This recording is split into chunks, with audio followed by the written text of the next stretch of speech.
Book rec, Always Magnolia by Rebecca Rathe. I'm not sure how to pronounce that, but I hope it's one of those.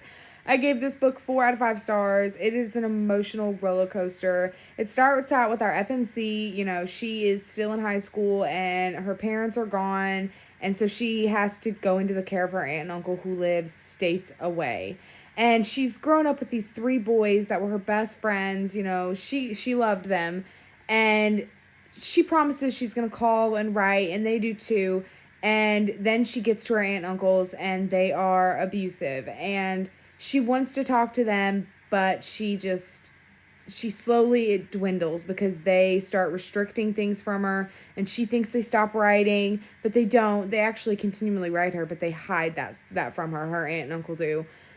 And eventually they start trying to push this older guy on her, and she's just not interested. She doesn't want him like that until eventually she gets essayed by him and forced into a relationship and eventually forced into marriage. Years later, she has a daughter, and she just finally snaps when he turns his fists onto their daughter, and she grabs her and runs, and she goes back to her hometown. She goes to the house that she grew up in, and somebody else had already bought it, but she opens, she gets in, and they stay there. Little does she know that one of her childhood friends actually own that house.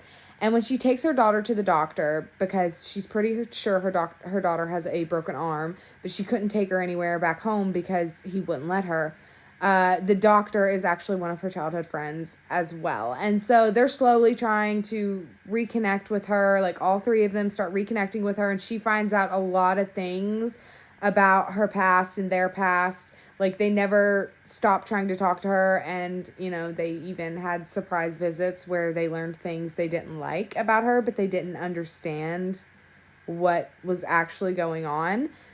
And they start to become like father figures to her daughter, and they all get really close, and they start falling for each other, which obviously.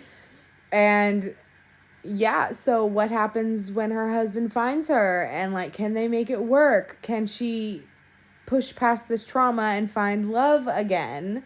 Which, that, I guess her husband was never actually love. It was forced. But anyway, yeah, so this is a second chance romance. It's got a traumatized FMC. It's got, it's so sad. It's emotional. Anyway, you should check it out if that's the kind of thing you like.